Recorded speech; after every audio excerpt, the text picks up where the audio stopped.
Bismillahirrahmanirrahim. Dear students, Assalamu alaikum and welcome back in lecture number 25. Today we are going to discuss one of the important aspects of Islamic financial system, that is known as takaful. It is the substitute of insurance. If we have the conventional insurance system and the insurance system, the terms and conditions and the procedures, operations, they don't qualify to be halal according to the practices of Sharia. So to make them Sharia compliant, we use the word takaful, and we can call it as Islamic insurance as well. So before we go into details of this topic, let me remind you what did we study in our previous lecture. In previous lecture we were discussing the risk mitigation in the financial instruments. So there are so many modes of financing, particularly musharaka, mudarba, murabaha, salam, istisna, ijara. So we have studied them all and we tried to find out where the risks are. And the nature of risk in Islamic financial system is unique because at different stages of the transaction, the risk varies. And the risk profile of different modes of financing we discussed. We made a risk profile of each of the mode of financing and we discussed the inherent risk at different stages of that product. And also at the end we tried to study the mitigation of risk, and we studied only one of these products. Actually, when you go through the risk profile, accordingly you can take steps to mitigate the risk. Now let me show you what were the risk profiles and how the risk can be mitigated. Risk in Islamic financial instruments are complex, as we discussed, because in conventional economic system there is one relationship of lender and borrower. There is a loan and installments from the principal amount plus interest has to be received, has to be recovered. So the nature of risk is only a credit risk. Whereas in case of Islamic financial system, it is a unique type of arrangement here because the commodity are involved here, the assets are involved here. The main objective of the transaction is some tangible asset. So when the tangible asset is in the possession of the Islamic financial institution, there is a market risk. And when it is forwarded in the form of sale or in case of ijara, like in leasing, or it is committed in some partnership like musharaka or mudarba, so in that case there is a credit risk as well, because the dues from the client, they are the kind of debt. So there is a credit risk. So there is a market risk and then it becomes a credit risk, and again when in the case of ijara the asset is returned back to the owner, again the market risk is there. And now this is important to know the underlying features of each mode of financing to determine what type of risk is there at each step, like in the beginning of the transaction, during the transaction period, and at the end of the transaction period. And the risk management would require knowledge of Islamic contracts and also the appropriate skills to mitigate the risk, because when we identify a type of risk at each step, like when the asset is in the ownership of the Islamic financial institution, what kind of risk mitigation steps can be taken, and if the credit is due from the client, what type of risk mitigation techniques can be used there. So these are few of the risk profiles we discussed in our previous lecture. Like we discussed the risk profile of murabaha. So murabaha, as we discussed, it is of two types, non-binding and binding. And there was the two types of murabaha as well when we studied it, restricted murabaha and non-restricted murabaha. But this is little different from that concept. In non-binding, it means when the client approaches the Islamic financial institution and Islamic asks for purchase of some asset, so in that case Islamic financial institution would purchase the asset and deliver the asset to the client for a deferred payment.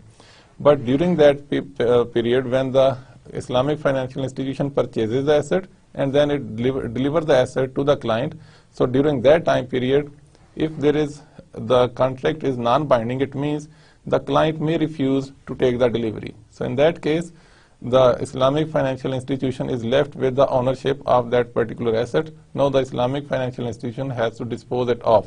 So there is a market risk. So in this case, In case of non-binding murabha, Islamic financial institution buys goods, delivery is not ensured, so there is a market risk. So this is at the beginning of the transaction. And when the delivery is ensured using some techniques, like there might be some promise, or if there is a contract, so it can be made binding to the client that the client must take the delivery of the asset. So in that case, there will be no risk. And during the transaction period, when the installments and the profit is due from the client, so that there is a credit risk. So it is same in both cases, like in non-binding and binding. And when at the end Islamic financial institution receives cash or whatever dues were outstanding, they are received, at that time there is no risk. And again, in case of binding murabha, Islamic financial institution when receives cash or recovers the total price with profit, so then there is no risk at all. And the risk profile of ijara and ijara wa iqtina, as I explained earlier, wa iqtina is actually a simple word to replace ijara muntahiya bit tamlik. It means when the ijara contract ends up in a way that asset is transferred to the client, may be gifted or may be sold to the client, so in that is known as ijara wa iqtina. So in both cases, in case of ijara, then at that time client approaches the bank and asks for some asset. Islamic financial institution purchases the asset and leases the asset to the client. And now the Islamic financial institution when purchases the asset, then the asset is in the ownership of the Islamic financial institution, and there is a market risk all the time till the ownership is transferred. And when the asset is forwarded to the client for the lease contract, so then the installments or the rentals are due from the client. So at that time, there is a credit risk. If the client doesn't pay, it is a debt on the client, so the client must pay. So if it doesn't pay, of course, there will be a credit risk. And when at the expiry of that lease contract, the ownership of the asset remains with the Islamic financial institution, so in that case, there will be market risk again. So the risk changed from market to credit risk and then again to the market risk. And then in case of ijara wa iqtina, where the asset is transferred at the end in the form of sale or a gift, so then again in the beginning there is a market risk when the asset is purchased, and then during the transaction period credit risk is there, and at the end when the asset is transferred to the client or it is sold to some third party, there is no risk at all. Now let's see the risk profile of salam mode of financing. So here we have two types of financing, like salam and parallel salam. So these are arrangements to manage the liquidity for the Islamic financial institution, particularly in case of parallel salam. So when the parallel salam, as you know that this is a sale mode where the asset is purchased for a deferred delivery, but the payment or the price is paid at the spot. This is actually a reversal of murabha. In case of murabha, the asset is purchased and it is handed over to the client. The payment, the delivery of the asset is at the spot for a deferred payment of the price. So this, in case of salam, the payment is made at the spot for a deferred delivery of the asset. So the necessary cash is forwarded as a price, so there is a credit risk. So until the asset is delivered against this price, there is a credit risk. And the goods are due during the transaction period, of course there is a credit risk. And Islamic financial institution when receives those goods, there is a market risk. So when the goods are received and they become the ownership of the Islamic financial institution, now the Islamic financial institution has to sell it at a profit, and there is a market risk. So in case of parallel salam, the market risk in fact is mitigated. So the necessary cash in hand and commits to sell goods, there is no risk.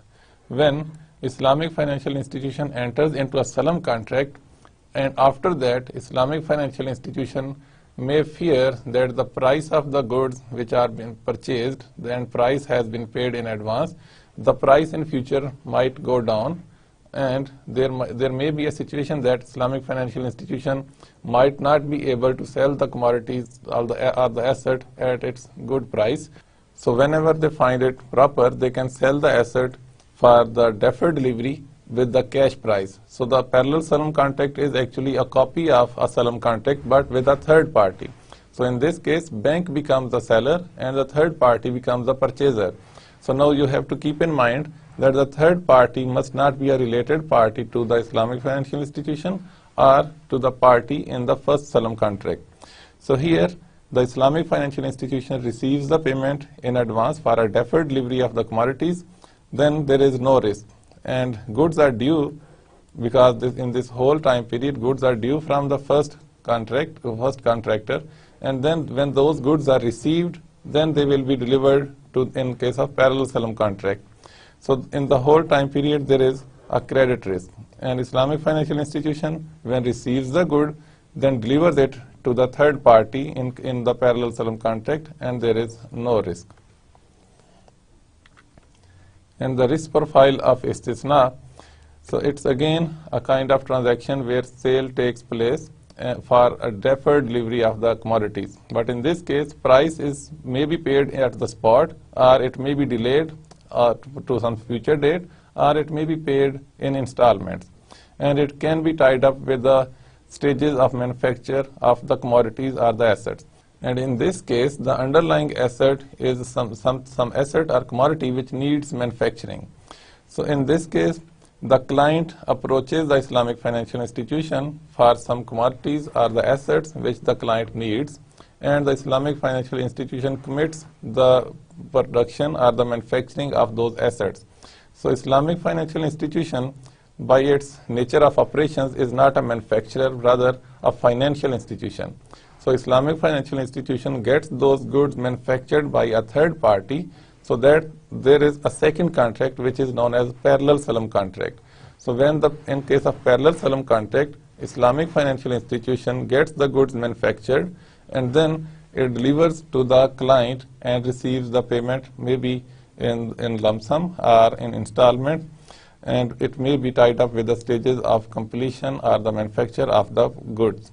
So here in this case, in the beginning of the transaction, in case of istisna, Islamic financial institution commits to manufacture asset. And then during the transaction, cost of production takes place and the Islamic financial institution becomes owner of those assets which are under process, which are going to be manufactured. And there is a market risk. And at the same time, price is due, so that is a credit risk. So the client which has entered into the istisna contract, so that client has to make payments, so that is the price due from the client, and there is a credit risk. And the Islamic financial institution delivers the assets and receives cash, there is no risk at all. So in this case, we have assumed that Islamic financial institution commits to manufacture the asset and then manufactures the assets and then delivers to the client. Whereas Islamic financial institution, I told you that it's only a financial institution, it's not a manufacturing concern. So it will enter into another contract that will be known as parallel solemn contract for the manufacturing of the same goods which have been the target or the underlying asset of the first istisna contract. And here Islamic financial institution commits to manufacture assets and then subcontracts the manufacture of those assets. So in this case, price is due from the client, and that is the credit risk.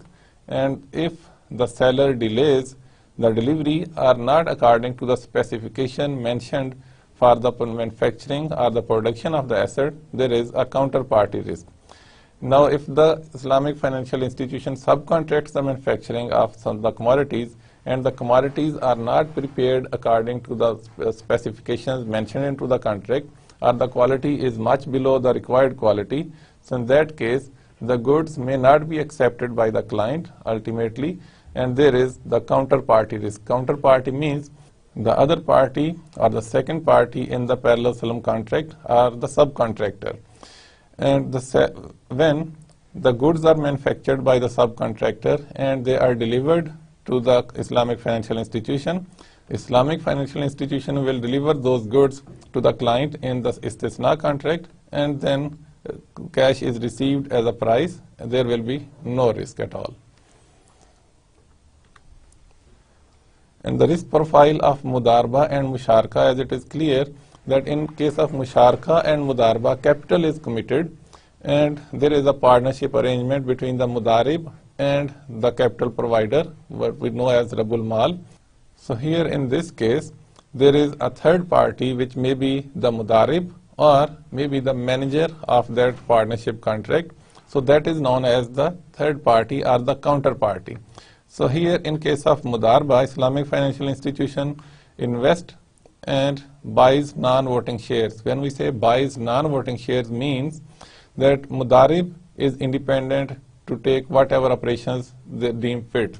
And Islamic financial institution has nothing to do in the decisions of the Mudarib. Islamic financial institution can only monitor the operations and can make sure that everything goes according to the contract.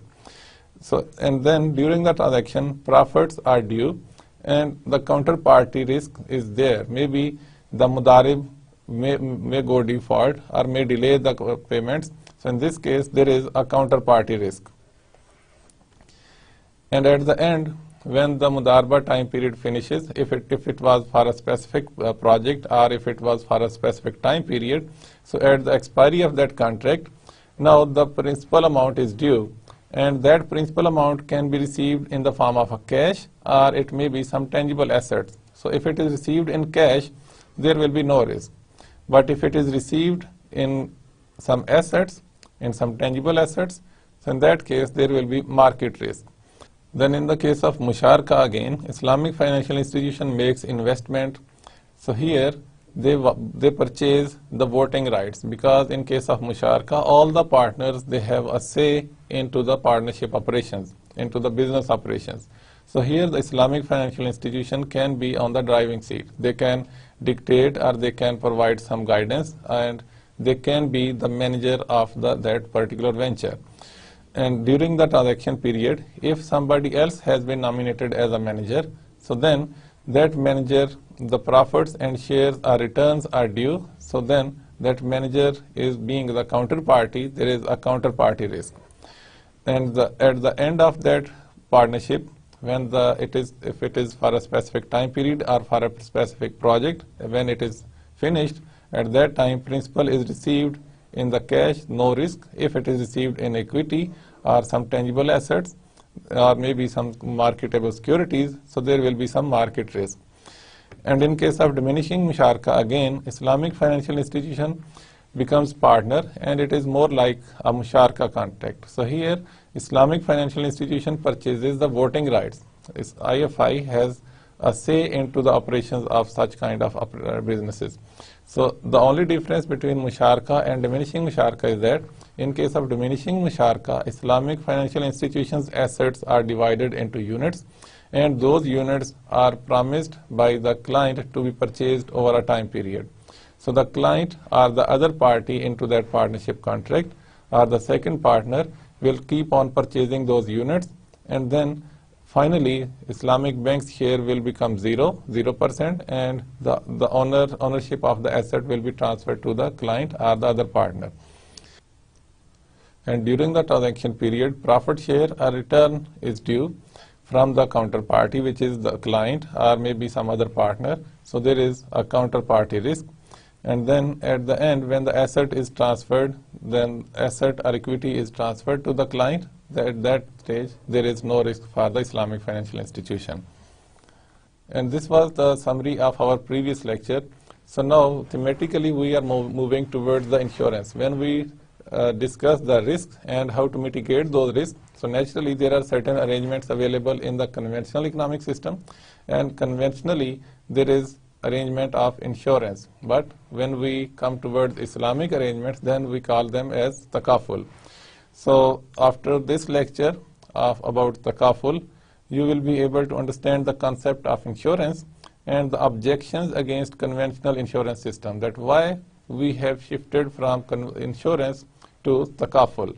And then what is the difference between the takaful and conventional insurance system. So you will be able to understand that why takaful is important and why insurance is not appreciated and not accepted by the Islamic financial system.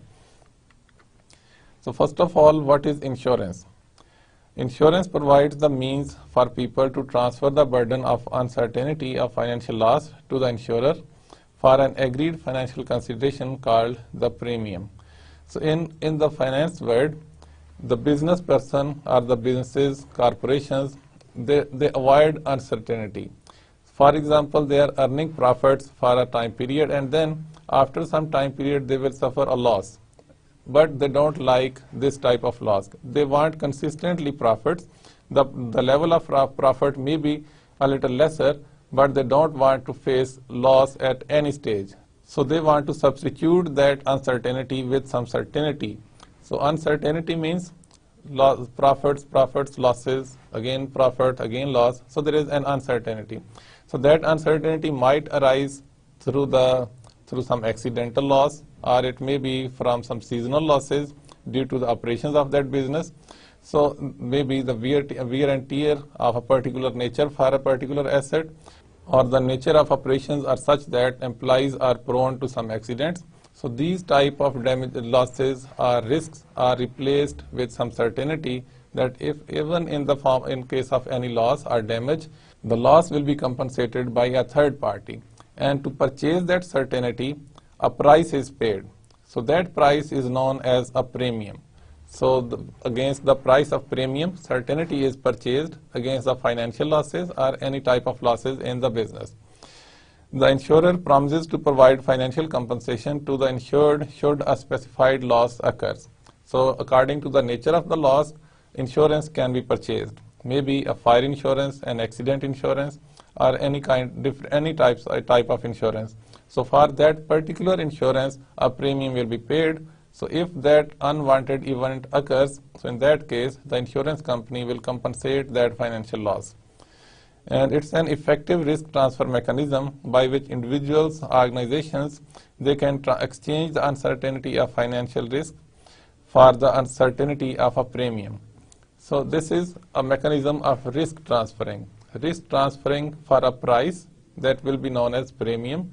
So the business people, they can purchase certainty and they can against a payment of a premium.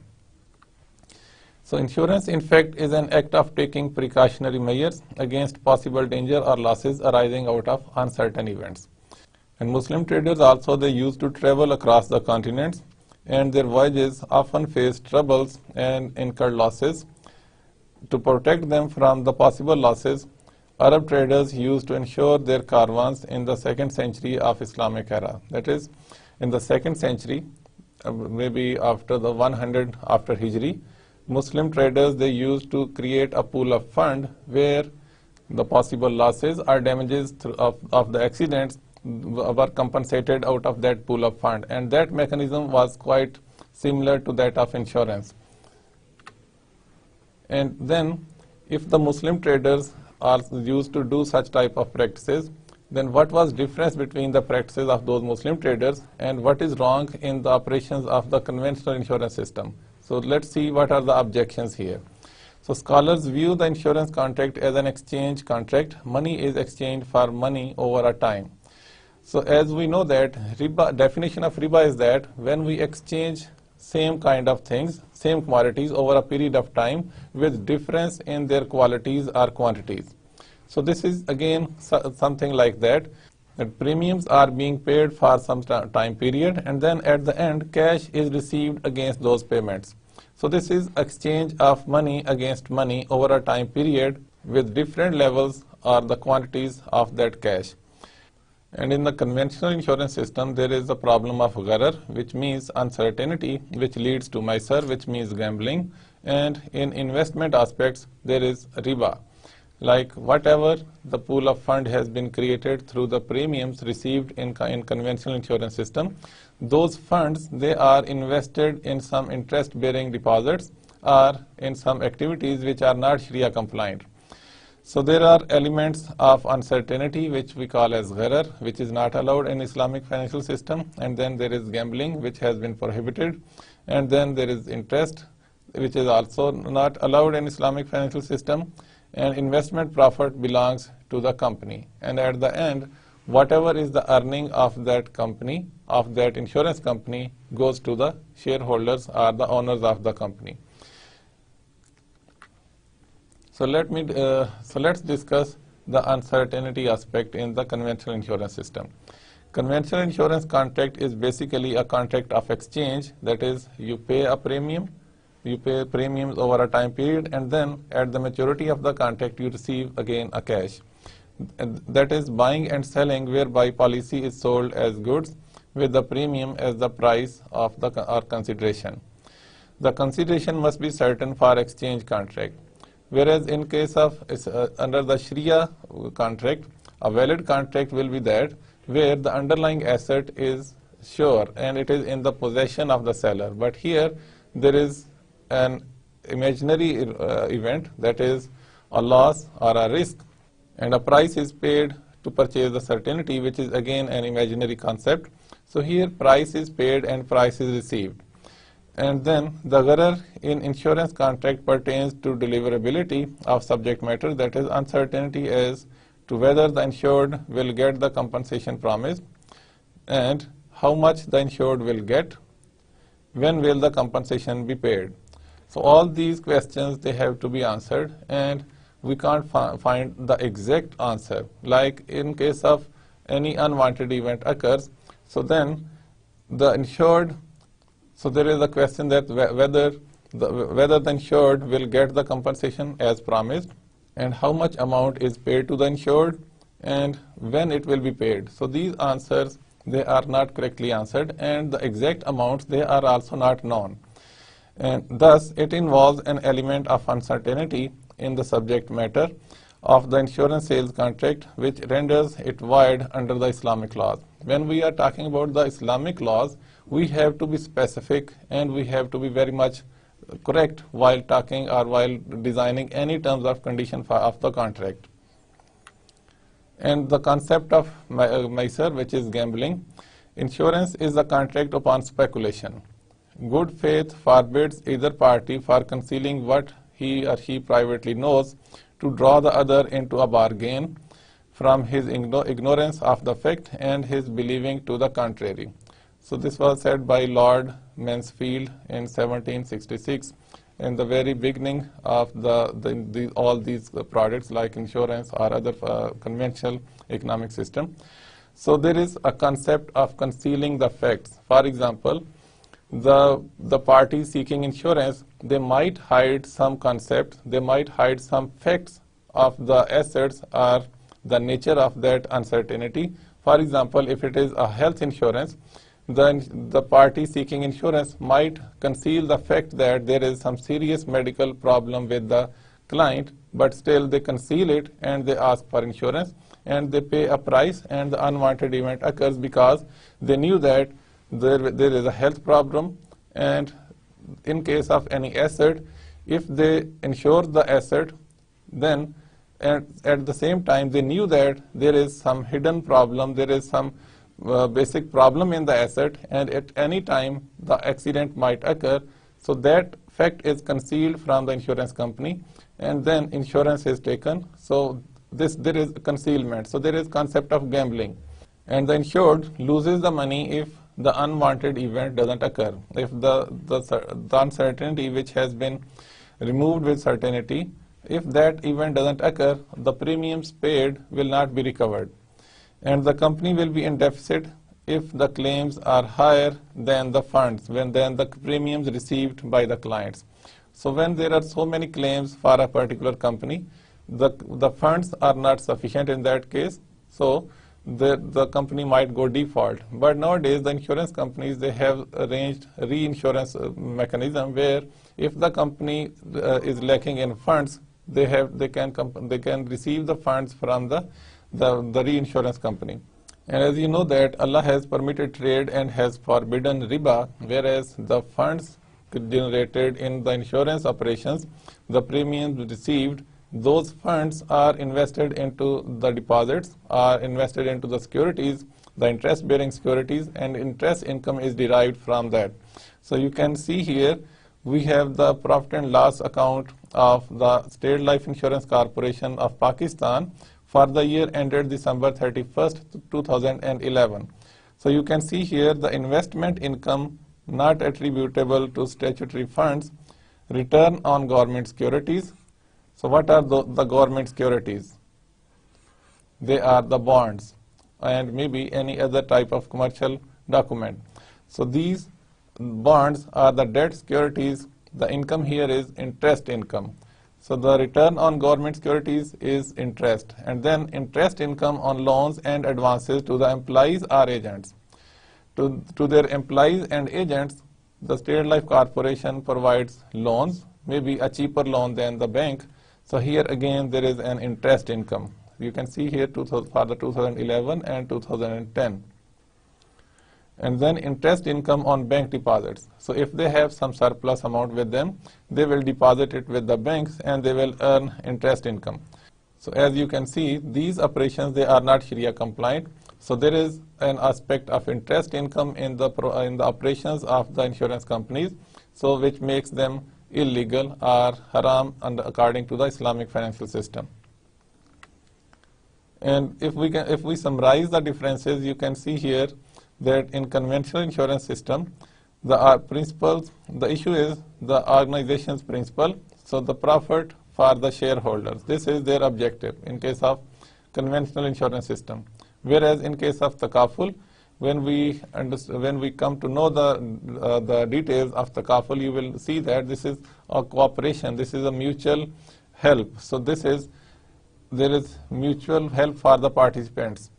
And the basis is the risk transfer. In case of conventional insurance, risk is transferred from the individuals, from the firms, from the businesses to the insurance company against a price.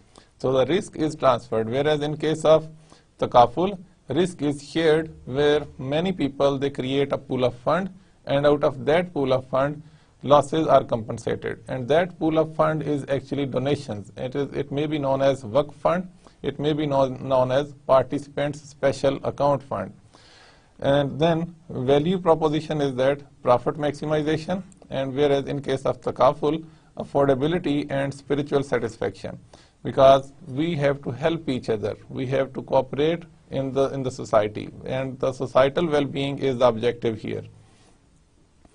And the regulatory laws are the secular laws, are the regulations of the countries, whereas in case of takaful, Sharia laws are obeyed, Sharia plus regulations of that country. And the ownership of that insurance company belongs to the shareholders of that company, whereas the owner of a takaful arrangement are the participants. In case of takaful arrangements, the people who contribute in a pool of fund, they are the owner of that fund. And the management status is that company manages the operations of this whole process, whereas in case of takaful, there are operators to operate as an agent maybe, or maybe as a mudarib also. And in the form of contract is contract of sale, whereas in case of takaful, it is a contract of cooperative Islamic contracts of wakala or mudarba with tabarru, which is the contributions. In case of conventional insurance, there are premiums, and in case of Islamic insurance, which is takaful, you can call the premiums as contributions by the participants, and the mode of the management is the wakala or mudarba model. So these models we will discuss in the coming lecture. And the investments in case of conventional insurance companies is interest based, whereas in case of takaful companies, the funds which are created in a pool of fund are used in a Sharia compliant way. They are invested in those ventures which are Sharia compliant, and the returns are riba free in that case. And the surplus goes to the shareholders of the company, whereas the surplus is paid to the participants' account. It may go to the same pool of fund, or it may be delivered, or it may be transferred to the participants. Now, what is Islamic insurance that we call as takaful? So, meaning of takaful, the word has been derived from the word kafala, जिसको हम उर्दू में कफालत भी कहते हैं, which means guaranteeing each other. And the takaful means mutual protection and joint guarantee. Takaful refers to mutual contribution of funds or to create a pool of funds to compensate or to protect the participants against any accident or loss. And we derive the legitimacy from Sharia, and from Quran there is an ayah in Surah Al-Ma'idah, I guess, that and cooperate in righteousness and piety, but do not cooperate in sin and aggression, and fear Allah. Indeed, Allah is severe in penalty. The famous ayah you might remember, that ta'awanu alal birri wat taqwa wa la ta'awanu alal ismi wal udwan. And takaful is a form of mutual help, what we call as ta'awun. We help each other in extending virtue by helping others who are in need or in hardship. So when we cooperate with each other, that cooperation might be in the monetary form, and it may be with our hands, or maybe in the moral sense, but the cooperation is a virtuous act, and we contribute our funds if we want to cooperate using the monetary resources. And there is a hadith which says that tie the camel first, then put your trust in Allah. So it means that we have to make some arrangement, and then we should trust in Allah. The hadith implied a strategy to mitigate or reduce the risk. And the takaful provides a strategy of risk mitigation or reduction by virtue of collective risk-taking that distributes risk and losses to a large number of participants. When we create a pool of fund to compensate the financial losses or to compensate somebody with the monetary resources, so the participants, they donate in a pool of fund which we call as tabarru or a waqf fund. So out of that fund, the losses are compensated, and the risk is shared by all, by the society at large. And there are some fatwas and opinions of the scholars and the organizations in the favor of takaful. So first we will mention few of those fatwas. The fatwa issued in judicial conference held in Makkah in Shaban 1398 after Hijri, and also the verdict of Supreme Court of Egypt on December 27, 1926. Unanimous resolutions and fatwas by ulama in the Muslim League Conference in Cairo in 1965, and unanimous decision by Muslim scholars in seminar held in Morocco on May 6, 1972. Then fatwa issued by Higher Council of Saudi Arabia in 1397 after Hijri, and fatwa issued by the Fiqh Council of Muslim World League in 1398, and fatwa issued by Fiqh Council of OIC, Organization of Islamic Countries, in 1405, that is 1985, and Islamic Fiqh Academy Jeddah in 1985 issued a resolution which in summary stated the following. So this is the resolution by the Islamic Fiqh Academy Jeddah. The commercial insurance contract, and then there are dots, which means the sentence is quite long.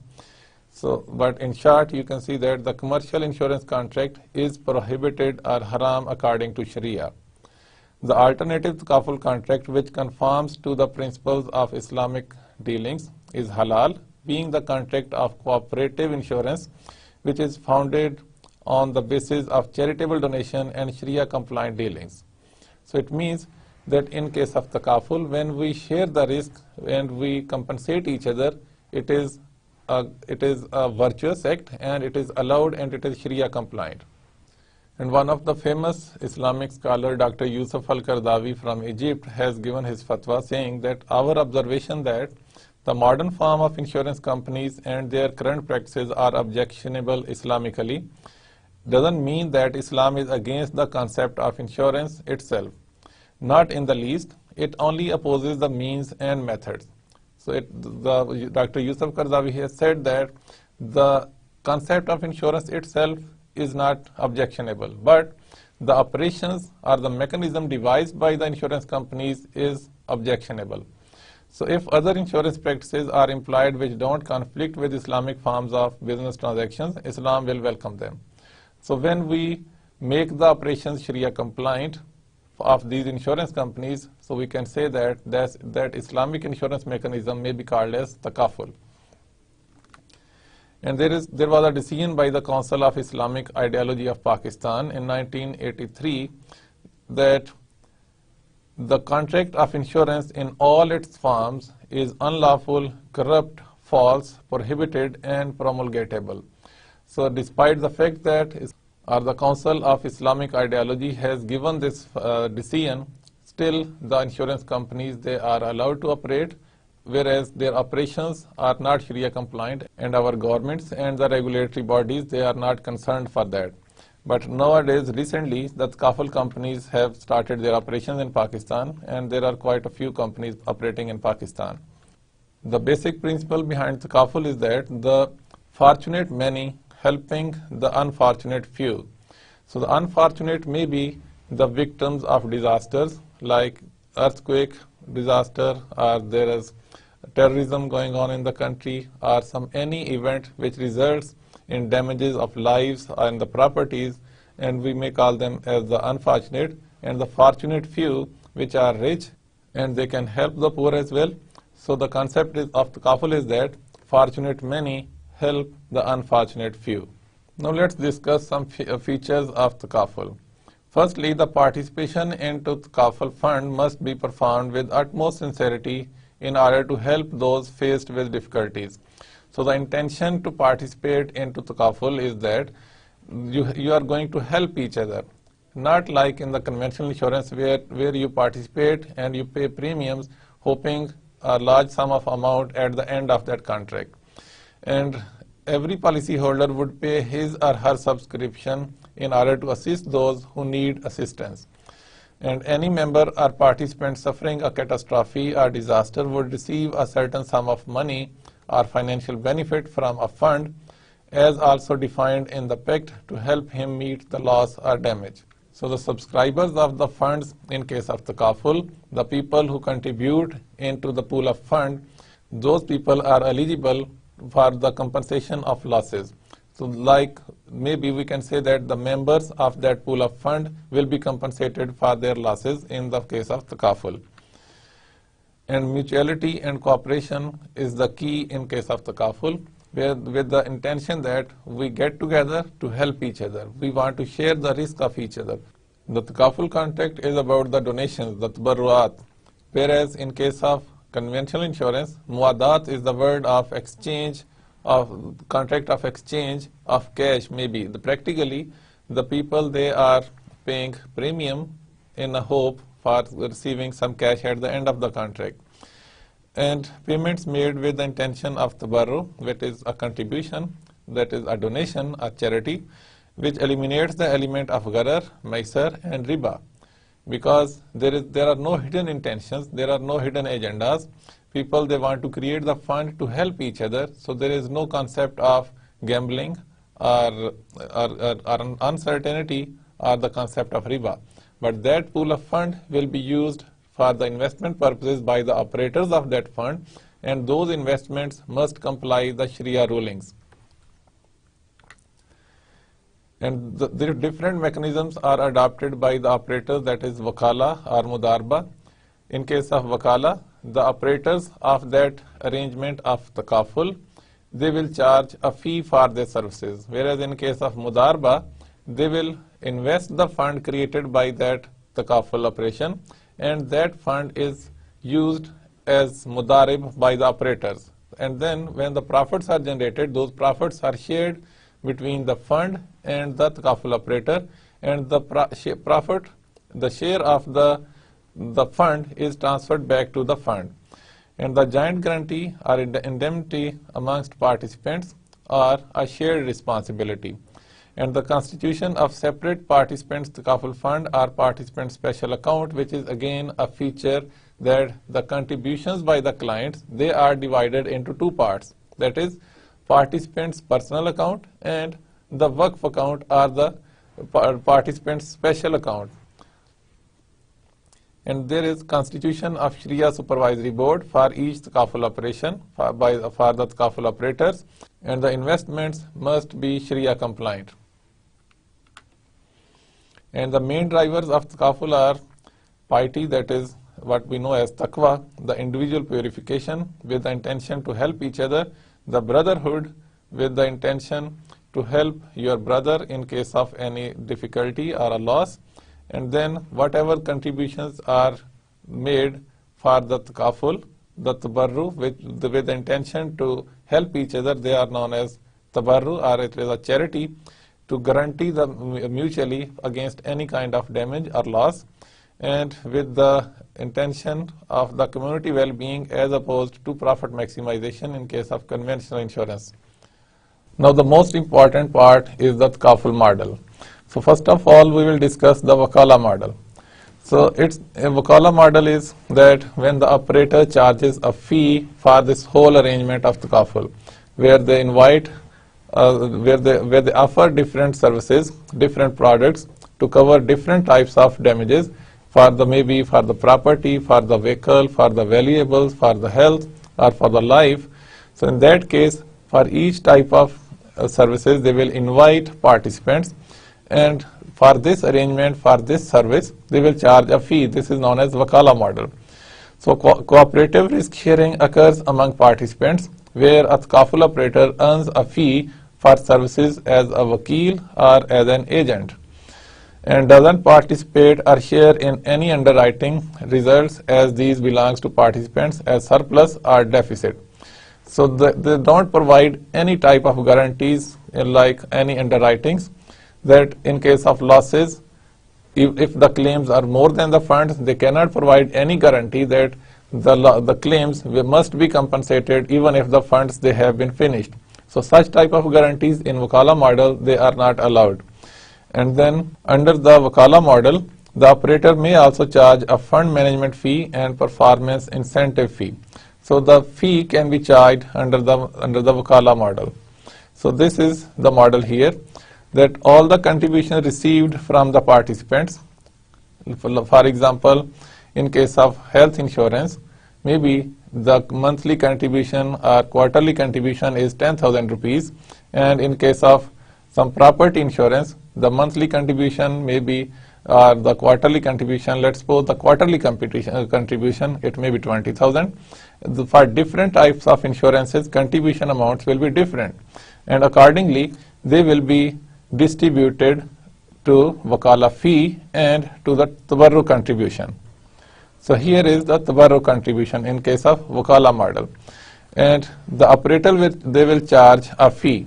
So in case of wakala model, all the contributions they go to the waqf fund or to the tabarru fund, and there is nothing that will be paid back out of their personal accounts. There is no personal account created for the contributors or the participants. So all the funds which are created, they will be used for the compensation of the losses. And with the contributions in the tabarru contribution, they will be transferred to the general takaful fund. So out of this general takaful fund, different operations will be performed. For example, the investment will be made by the operator into different businesses, maybe in the equities, just like we studied the Islamic investment funds. So this is also a fund. It can be used for some halal activities, like maybe in case of murabha activities, a property will be purchased and it will be sold at a profit. And then if it is used for an ijara purpose, a property will be purchased and it will be leased for some rental purposes. And if it is for the salam purpose, it will be the funds will be used to purchase a commodity in the future for the spot payment.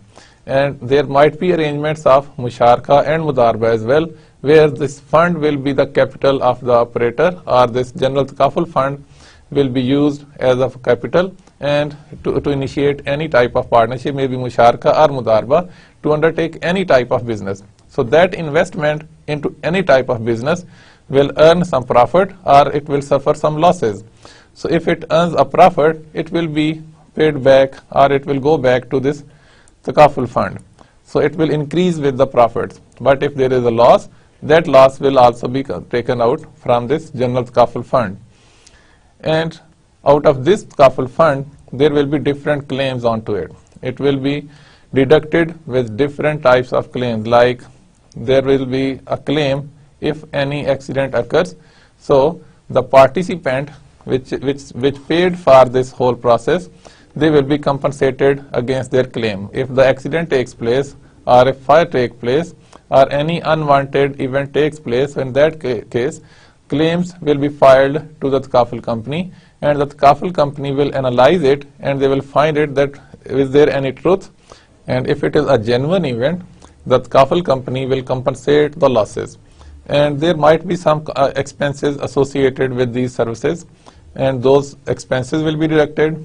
Claims amounts, they will be deducted out of this general Takaful fund. And then there is re-Takaful. What is this re-Takaful? If you know the reinsurance, then it will be easier for you to understand the re-Takaful concept. Re-Takaful means if this fund is available for the claims, if the claims they are more than the total funds available in the general Takaful fund, it means there will be some claims which are not entertained. But with the re-Takaful arrangements, a bigger company, they will make sure that if the Takaful company fails to entertain all the claims, then they will compensate the claims which are not being entertained by the Takaful company. So this is the concept of reinsurance, and this is the same as in case of Takaful. But in case of re-Takaful, a percentage of the contribution will be given to the re-Takaful company, and re-Takaful company will make sure that all the claims are compensated. And in the case of disaster, for example, in case of tsunami or earthquake, then there is a possibility that there will be so many claims, and in that case, Takaful company may not be able to entertain all the claims. So in that case, re-Takaful company will make sure that all the claims they are entertained and all the losses or the damages are compensated. And there will be some cancellation charges that can be deducted out of it, and something out of this whole fund will be kept as a reserve. And then a surplus will be there. A surplus is an amount which is determined or which is calculated that general Takaful fund, if it goes beyond such and such amounts, then the surplus will be gifted back to the contributors. So that surplus can be donated to some other charities, or this surplus can be paid back to the contributors as a gift. So as a gift or manner deemed fit by the Takaful company, it will be paid back to the contributors, or there might be a case that this amount goes back again to the general Takaful company under different circumstances, but normally this is paid back to the contributors. And on the other hand, the operators, they charge the fee, which we know as the Wakala fee, or their agency cost. So as an agent, they will charge that fee, and they will deduct all their administrative expenses. Administrative expenses will be deducted out of it, and the remaining will be the profit which will be transferred to the shareholders of the parent company. Parent company, suppose Dawood Group is the company, and they have different units, maybe more than 40 or 50 units, and they have a Takaful company as well, Dawood Takaful company. So for that Dawood Takaful company, they operate as the operator in this case. So whatever they earn, that will go to the parent company, maybe the shareholders of that Dawood Group. So this is the Wakala model. And what is Mudarba model? As it is clear that there is a relationship of Mudarib and the Rabbul Mal, and the Mal or capital is out of that general Takaful fund. So in this case, the surplus is shared between the participants with the Takaful operator. The sharing of such profit may be in the ratio of 50% each, or 60% and 40%, or as mutually agreed between the contracting parties.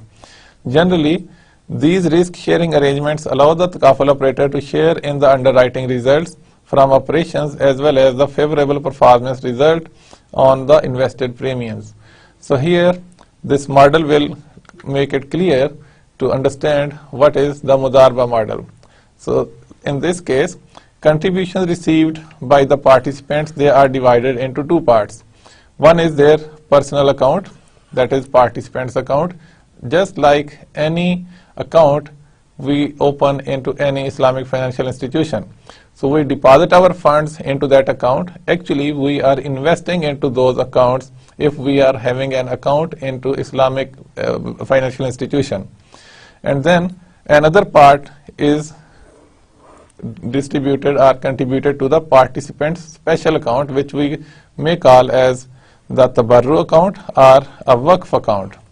And this total fund, which is the contribution of the participant in the participant's personal account and participant's special account, this fund is invested by the operator and they derive profits out of this investment.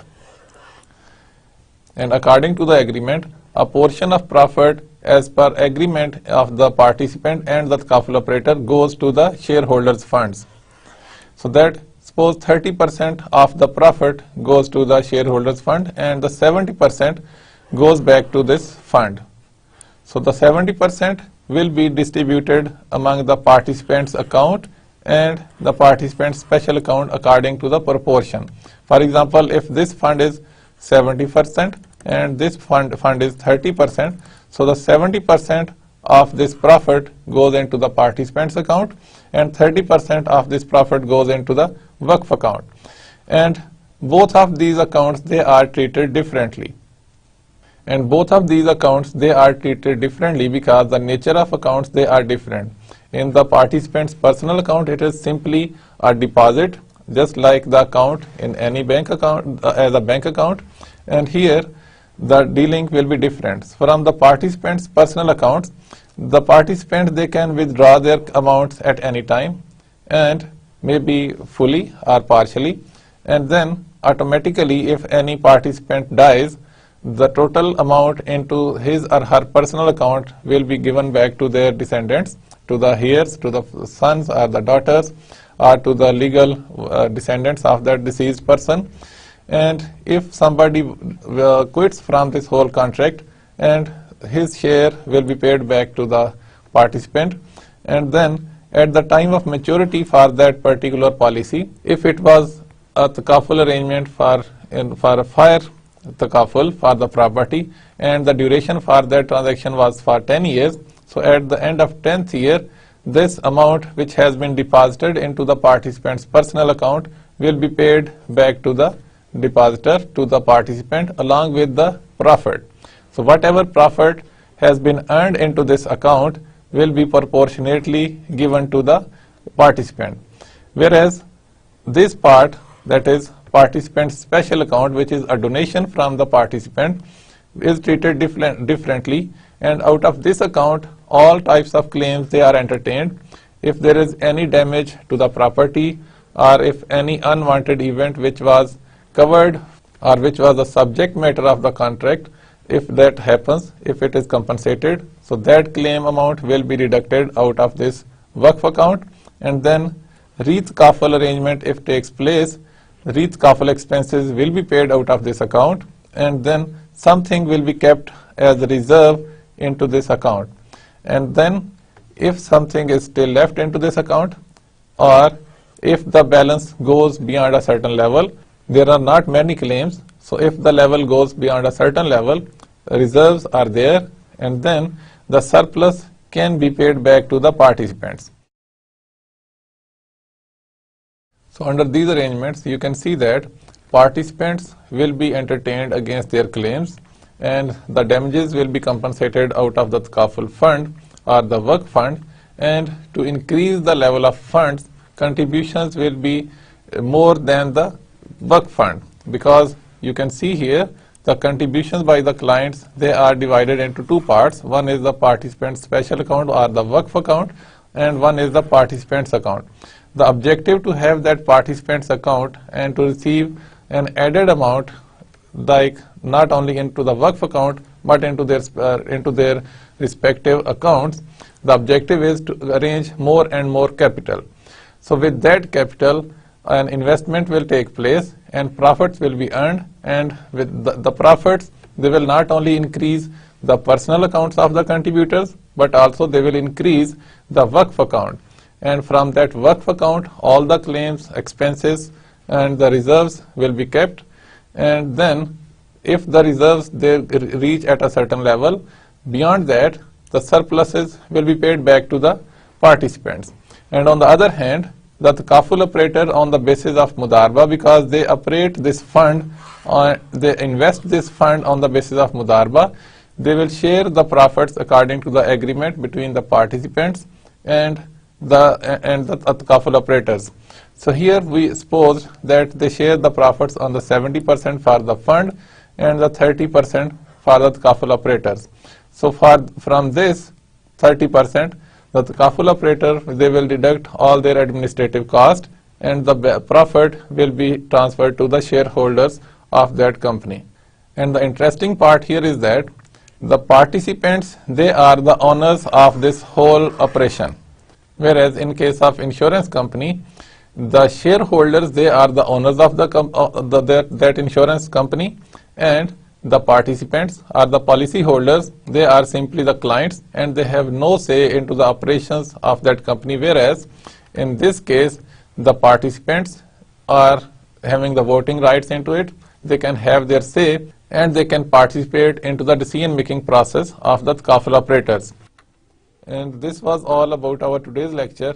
In this lecture, we discussed a little bit about the insurance concept and the concept of takaful, and where do they differ, what is the difference between them, and also some of the features of Islamic insurance or takaful, that this mechanism is devised to help each other, to share the risk of each other with the intention to become pure and to achieve taqwa. So this was all for today. Inshallah, see you in the next lecture. Till then, Assalamu alaikum.